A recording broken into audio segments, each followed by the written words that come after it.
Entonces le decía, hemos avanzado rápidamente en esta nuestra serie que hemos llamado Enviados, o estamos avanzando porque, ¿por qué la llamamos enviados? Porque cuando el Señor nos elige, nos llama, no nos llama solo para que vengamos acá y digamos qué bonito y qué cómodo y qué bendición ser salvo, ir al cielo, sino nos llama para enviarnos y que nosotros podamos hacer algo a favor de su reino. Así que este día yo quiero decirles que el llamado comienza cuando alguien deja de enfocarse en sí mismo, cuando dejamos nuestro orgullo, ¿verdad? Y entonces respondemos a Dios. Y Dios, quiero decirles que no busca perfección, pero sí busca disposición. No solo que usted esté disponible y desocupado, porque eso es muy difícil. Dios busca corazones dispuestos que quieran servirle a pesar de sus múltiples ocupaciones. Amén. Y en Isaías 6, Dios nos muestra el proceso completo del envío. Primero vemos la gloria de Dios. Segundo, reconocemos la condición en la que estamos. Tercero, recibimos limpieza. Y entonces Dios nos llama. Y no hay envío verdadero sin primero tener un encuentro verdadero. Si usted no ha tenido un verdadero encuentro con Dios, usted no puede decir es que Dios me envió. Difícil, ¿verdad? Pero vamos a ir a la Biblia. Isaías capítulo 6, verso 8. Isaías 6:8 dice: después oí la voz del Señor que decía: ¿a quién enviaré y quién irá por nosotros? Entonces respondí yo: heme aquí, envíame a mí. Interesante versículo. Siempre me ha gustado este versículo. Es un versículo que encierra muchas verdades, un pasaje, mejor dicho, ¿verdad? Pusimos ese versículo como base, pero realmente es todo el pasaje el que nos da una visión de cómo Dios nos llama y nos envía. Isaías, digo yo, lo primero que hizo, lo primero que tuvo fue que vio la gloria de Dios. Isaías vio la gloria del Señor. Isaías 6:1 dice: en el año en que murió el rey Usías, vi yo al Señor sentado sobre un trono alto y sublime, y sus faldas llenaban el templo. Mire la declaración que hace: vi yo al Señor sentado sobre un trono alto y sublime. El llamado, hermanos, como bien lo decía hace un momento, comienza con una revelación de Dios. ¿De quién es Dios? De la majestad de Dios. Isaías dejó de mirar, hermanos, las circunstancias a su alrededor, las circunstancias del país. El país estaba, comienza diciendo, en el año que murió el rey Usías. Es decir, era un año inestable porque el rey había muerto y ahora estaba entrando un nuevo rey. Había inestabilidad tal vez. Quizás habían problemas económicos en Israel. Quizás había temor del que iba a suceder en aquel tiempo. Pero en ese tiempo, Isaías ve al Señor y su mirada deja de estar en aquellas circunstancias complicadas de la vida. Yo no sé qué circunstancias complicadas de la vida puede estar viviendo usted hoy. Quizás sea escasez, quizás sea problemas, quizás sea, yo qué sé, deudas o lo que sea. Pero lo que sucedió con Isaías es que él empezó a ver la gloria de Dios y dejó de poner atención a aquellos detalles comunes de la vida, donde quizás hay tristeza, donde quizás hay pobreza, donde quizás hay necesidad. Y la visión de Isaías se desvía de todo eso hacia la gloria de Dios. Y entonces la visión lo que hace es que cambia la perspectiva que él tenía, la forma en la cual él estaba viendo las cosas y viviendo ese momento. Una vez que la gloria de Dios se le manifiesta, entonces él empieza a ver todo de manera diferente. Cuando la gloria de Dios se nos manifiesta, hermanos, entonces empezamos a ver todo diferente. Entonces resulta que las cosas malas ya no son tan malas. Entonces lo duro ya no es tan duro. Ya lo difícil no es tan difícil. Y empezamos a tener una perspectiva diferente. El temor se reduce, el ego se reduce, el propósito de Dios se aclara. Salmos 27:1 dice: Jehová es mi luz y mi salvación.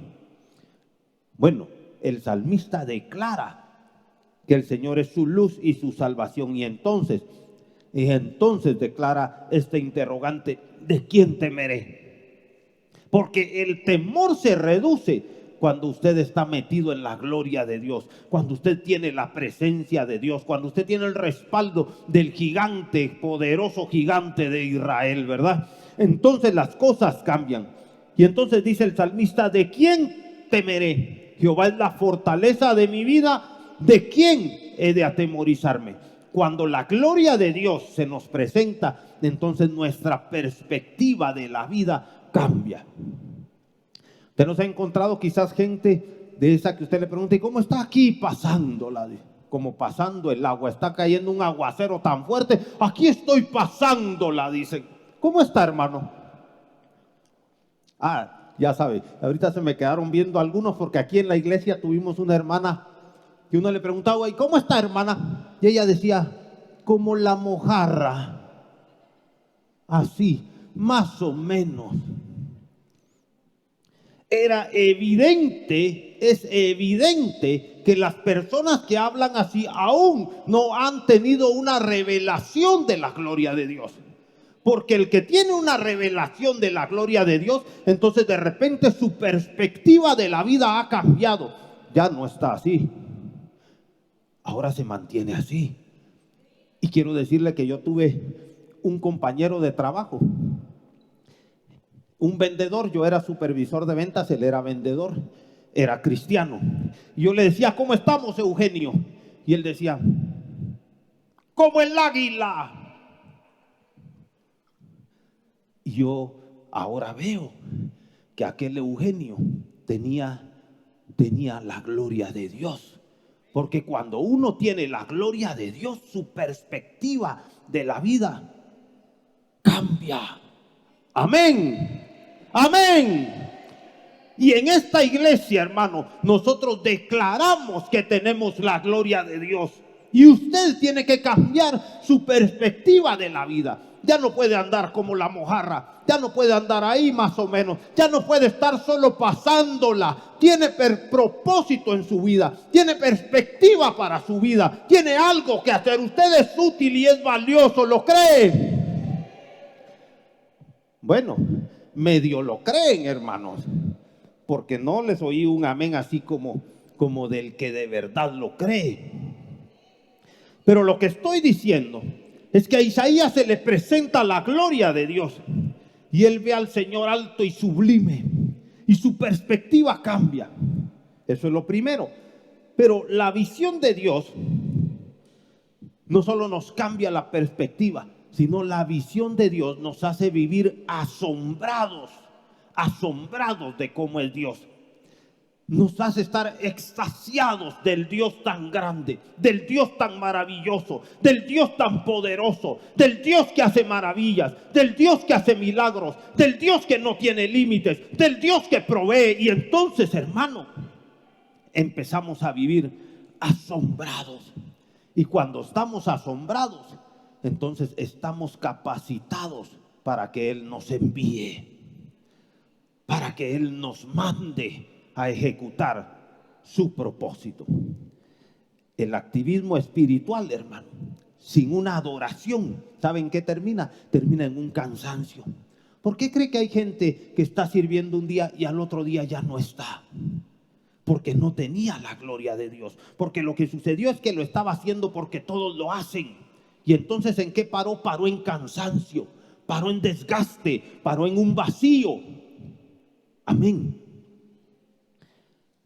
Apocalipsis 4:11 dice: Señor, dice Juan, digno eres de recibir la gloria y la honra y el poder, porque tú creaste todas las cosas y por tu voluntad existen y fueron creadas. ¿Sabe cómo estaba Juan? Juan estaba extasiado, estaba viendo y dice, ¡wow! ¡Qué maravilloso! Y eso nos capacita para ser enviados.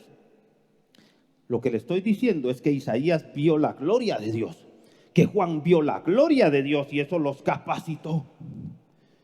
Y de ver a Dios, de tener esa visión del Señor, de ahí nace el llamado. Entonces, que no me diga alguien que no ha visto la gloria de Dios que es llamado. ¿Quién lo llamó entonces? ¿No será que está solo haciendo un esfuerzo, está teniendo una actividad sin propósito? Y esa actividad lleva al cansancio. Por eso es que la gente deja de servir. ¿Por qué? Porque nunca tuvieron una experiencia con Dios. Pero el que la tiene, hermanos, le va a servir y le va a servir toda su vida. Mire, yo a veces no entiendo cuando yo escucho de ministros que dicen, ay, es que ya me retiré. Perdone, yo no encuentro el retiro en la Biblia. Yo no encuentro ese momento en el que Moisés haya dicho me voy. Sí, cuando dijo me voy era porque iba para el cielo, hermano. Pero no hubo un retiro previo, no hubo un decir ya no puedo seguir sirviendo, ya me cansé de servir. Porque como bien dijo Policarpo, 86 años tengo de conocerle y ningún mal me ha hecho. ¿Cómo habría yo de negar a mi Señor que me salvó? ¿Cómo habríamos de dejar de servir a aquel que lo dio todo por nosotros? ¿Todo va a ser como nosotros queremos? Tampoco. Van a haber circunstancias que no nos gusten, que no nos parezcan, pero a pesar de ellas vamos a seguir adelante. Dice amén. Amén, hermanos. Eso es. Entonces, primero le digo, Isaías, este es el proceso del llamado, ¿verdad? Isaías ve la gloria de Dios y suceden cosas extraordinarias, su mente cambia, su perspectiva de la vida cambia. Pero segundo, cuando Isaías ve la gloria de Dios, él se da cuenta de cómo está. Y entonces Isaías dice, ¡ay de mí que soy muerto! Porque siendo hombre de labios inmundos y viviendo en medio de pueblo que tiene labios inmundos, han visto mis ojos al Rey Jehová de los ejércitos. Cuando él vio al Señor, reconoció su condición. Se sintió indigno, se sintió pecador, se sintió inadecuado, incapaz. Hermano, cuando nosotros nos creemos ya muy capaces, perdone, ya nos llenamos de ego, de orgullo, ya no estamos capacitados. Cuando creemos que lo sabemos todo y que nadie nos puede decir nada, perdone, nos equivocamos. ¿Por qué? Porque la condición nuestra es de polvo, dice la Biblia. Porque Dios sabe, dice, que somos polvo. Pero lo que estoy diciendo es que Isaías conoce su condición. Isaías 6:5 dice, entonces dije, ay de mí que soy muerto, porque siendo hombre inmundo de labios y habitando en medio de pueblo que tiene labios inmundos, han visto mis ojos al Rey Jehová de los ejércitos. Imagínense la expresión de Isaías. Cómo se le abrieron los ojos al profeta Isaías. Y dice, ay de mí que soy muerto. Yo no sé si alguna vez usted ha dicho, ay de mí que soy muerto. Porque soy, o lo mismo que le sucedió a Pedro.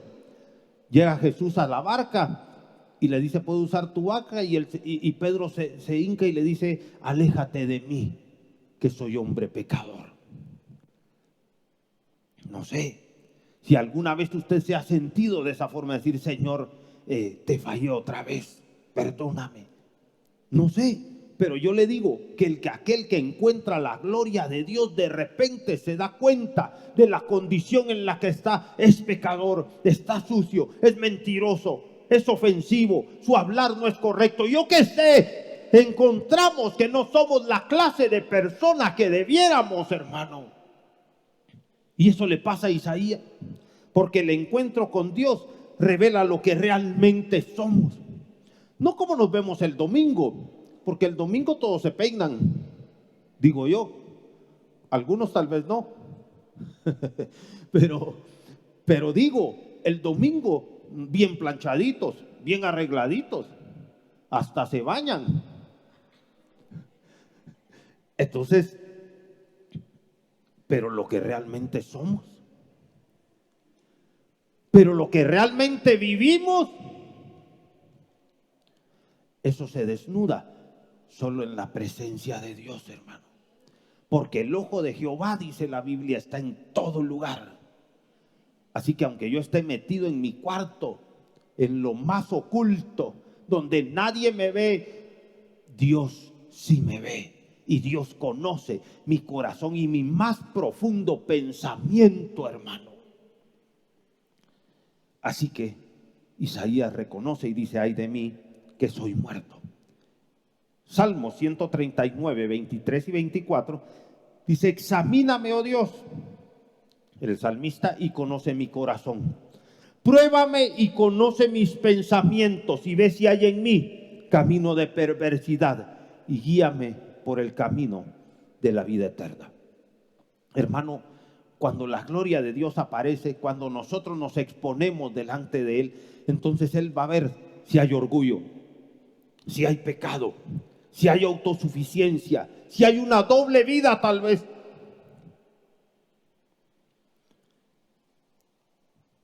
La gloria de Dios va a declarar cómo estamos. Primero. Segundo, Dios no puede llenar algo, hermanos, que ya está lleno. Se lo repito, Dios no puede llenar lo que ya está lleno. Entonces, ¿qué es lo que quiero decir? Santiago 4:6. Pero Él da mayor gracia. Por eso dice: Dios resiste a los soberbios y da gracia a los humildes. El soberbio ya se llenó, hermano.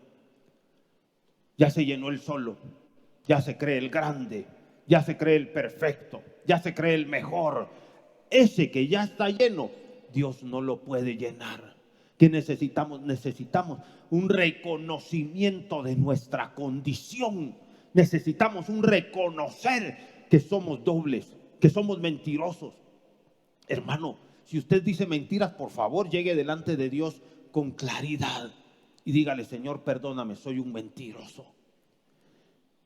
Y si usted es un engañador, y si usted es un falso, y si usted tiene doble vida, hermano, tenga carácter. No le va a decir nada que él no sepa. Él ya lo conoce, él ya sabe cómo es. Pero quiere su sinceridad.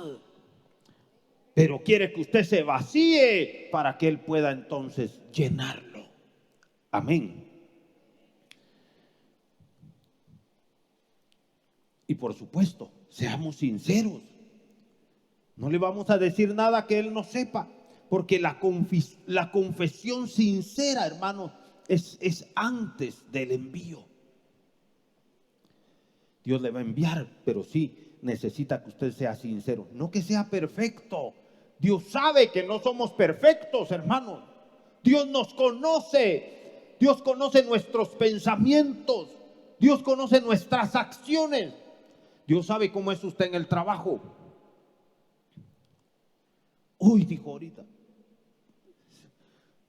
Pero ahí también le ve Dios. Dios sabe qué pláticas tiene usted con sus amigos. Dios sabe cómo es usted en el estudio. No hay nada oculto para el Señor. Entonces, ¿qué necesita? Necesita nuestra confesión sincera. Proverbios 28:13. La fórmula del verdadero arrepentimiento: el que encubre su pecado no prosperará, pero el que los confiesa y se aparta alcanzará misericordia. Eso es lo que necesitamos, un verdadero arrepentimiento delante de Dios, porque eso nos desnuda, eso nos vacía y hace que Él pueda llenarnos de su presencia. Entonces, dos cosas le voy diciendo. Uno le dije que Isaías vio la gloria de Dios y que necesitamos ver esa gloria. Y le dije que Isaías reconoció su condición. Pero lo tercero es que Isaías recibió la limpieza. Cuando él fue sincero y dijo: ay de mí, que soy muerto, entonces el Señor declara: no temas. Dice: no temas. ¿Qué dice el Señor? El Señor dice: no temas. Isaías 6:7 dice: y volvió hacia mí uno de los serafines teniendo en su mano un carbón encendido, tomado del altar con una tenaza, y tocando con él sobre mi boca, dijo: he aquí que esto tocó tus labios, y es quitada tu culpa y limpio tu pecado. Dios, hermano, no revela tu condición para destruirte, sino Dios revela tu condición para restaurarte, para levantarte, para ayudarte. Es que, hermano, y somos honestos, la tradición nos vendió la imagen de un Dios que está preparado con un látigo para castigarte. Esa es la imagen que la tradición nos vendió, pero ese no es el Dios de la Biblia. Porque ¿qué nos decían los papás? Dios te va a castigar. ¿No es cierto? Porque ellos se crearon en la tradición y entonces ellos decían: Dios te va a castigar.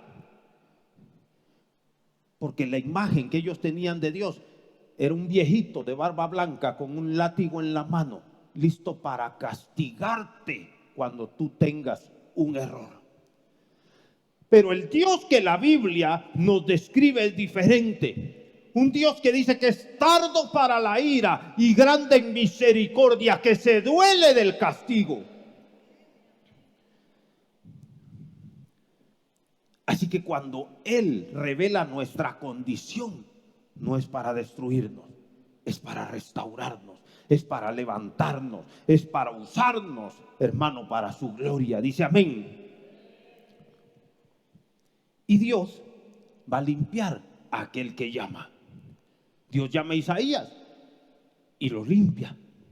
Dios nos llama a nosotros y nos limpia. Primera de Corintios 6:11 dice: y esto erais algunos, mas ya habéis sido lavados, ya habéis sido santificados, ya habéis sido justificados en el nombre del Señor Jesús y por el Espíritu de nuestro Dios. La gracia de Dios, hermano, alcanza nuestras áreas más deficientes, más rotas, más quebradas. Donde estamos peor, ahí llega la gracia de Dios. ¿Sabe qué dice la Biblia? Donde abundó el pecado, sobreabundó la gracia. Es decir, que no hay pecado que la gracia de Dios no pueda cubrir. Porque ahorita algunos dijeron: es que usted no me conoce a mí, pastor, no sabe lo que yo he hecho. No lo conozco a usted, pero sí conozco a Dios, el que dice que donde abundó el pecado, sobreabundó la gracia. Ese es nuestro Dios. Ahora, por supuesto, no es que yo me voy a poner a jugar con Dios y entonces hoy traje mi pecado, pero como hoy en la tarde vuelvo a andar otra vez en lo mismo, mañana vuelvo a traerlo otra vez. Eso es ser sinvergüenza. Eso es ser pícaro y mañoso. ¿Por qué? Porque la Biblia dice en Proverbios 28:13 que el que encubre su pecado no prosperará, pero el que lo confiesa y se aparta, no se aparta solo dura el culto, se aparta, hermano, de ese pecado. Yo no digo, de repente puede caer de nuevo en el pecado, pero no es su voluntad. Pero no es que esté jugando con Dios diciendo: pero Dios de todas maneras me perdona. Sin vergüenza. Porque eso se llama práctica de pecado. Y allá está en Juan, que el que es del Señor no practica el pecado. Sí puede caer en pecado, por supuesto, porque la persona perfecta no existe, solo el Señor Jesús, y Él ya no está en esta tierra. Podemos caer en pecado, pero no vamos a caer en una práctica descarada, sin vergüenza y continua de pecado. Amén. Amén. Entonces digo, Dios limpia al que llama y da gracia, y la gracia de Dios elimina la vergüenza, porque el pecado causa vergüenza, hermano, y detiene el propósito de Dios, pero la gracia elimina la vergüenza. ¿Sabe por qué mucha gente no responde al llamado de Dios? Porque vive atrapado en la culpa, atrapado en la vergüenza, diciendo: pero es que yo no soy digno, es que yo no puedo servir al Señor porque usted no sabe lo que yo hice. usted es el que no sabe el Dios que tiene, el Dios que perdona, el Dios que liberta, el Dios que transforma, el Dios que restaura. Porque perdone, usted está roto, pero Dios no le va a, regáleme un poquito de cera ahí, lo vamos a chapucear. No, Dios es un Dios que restaura. Por eso es que dice Jeremías que cuando el Señor le dijo, vete a la casa del alfarero, y allí estaba el alfarero, dice, haciendo una vasija, pero la vasija se le echó a perder, así como algunos de nosotros nos echamos a perder, ¿verdad? Porque andábamos en el mundo y haciendo cosas que no conviene. Y dice que la vasija se le echó a perder al alfarero. Y entonces el alfarero la deshizo y la hizo de nuevo. No la chapuceó, hermano. La deshizo y la hizo de nuevo. Lo que Dios hace con nosotros es hacernos de nuevo. No nos va a poner ahí un medio solo para que no se note. Nos va a hacer de nuevo, hermanos. Por eso es que la gente no entiende. Cuando era alcohólico y de repente ahora ya no lo es. ¿Por qué? Porque fue hecho de nuevo. Amén. Era drogadicto, pero ya no lo es. Era un mañoso, pero ya no lo es. ¿Por qué? Porque están hechos de nuevo. Era un ladrón, pero dejó de robar, ya no lo es. Porque Dios lo hizo de nuevo. Amén, amén, amén. Ese es nuestro Dios.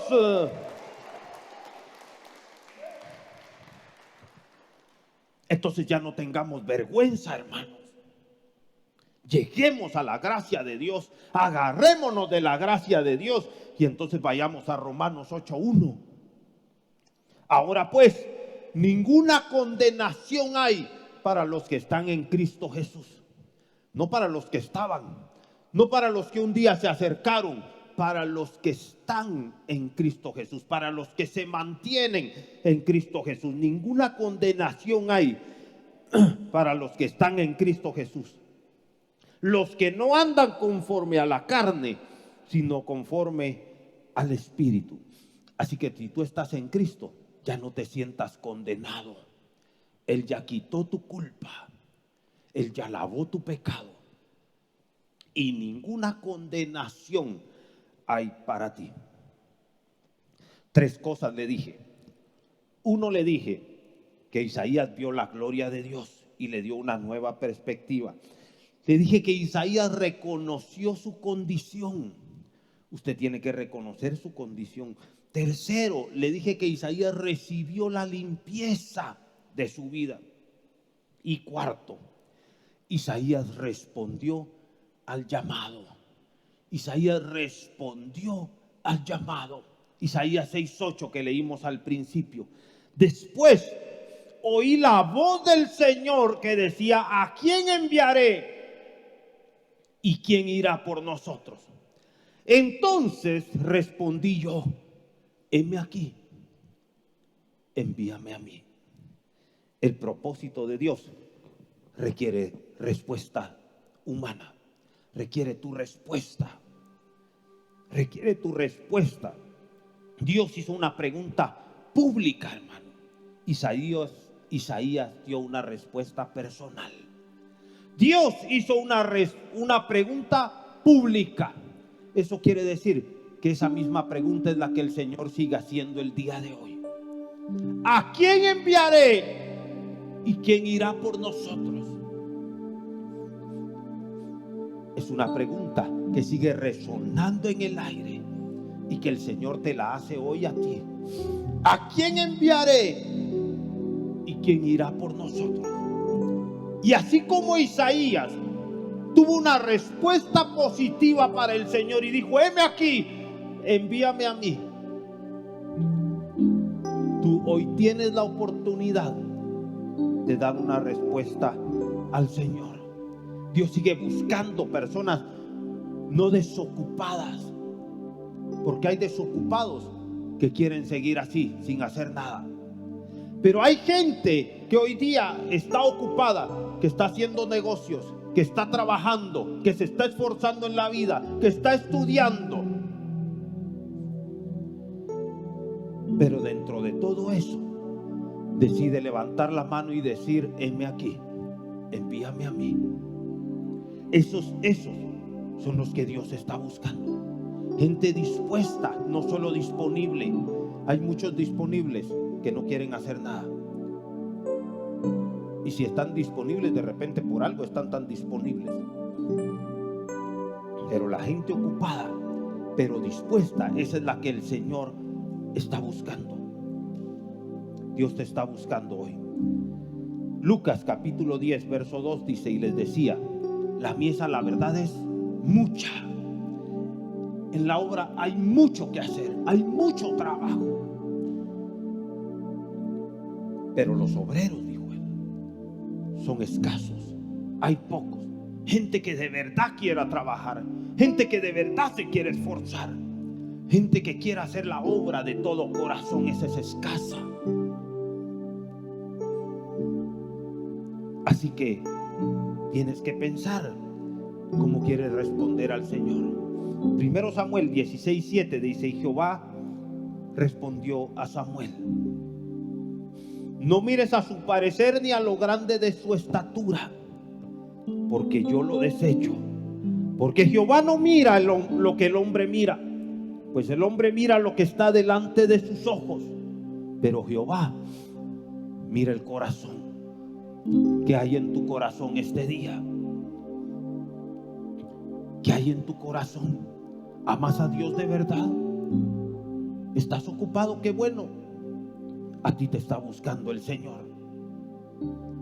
Porque a pesar de tus ocupaciones, tienes en tu corazón la disposición de servirle. Y Dios quiere hoy de ti un sí completo, un sí total. ¿Sabe que hace tiempo nos equivocamos?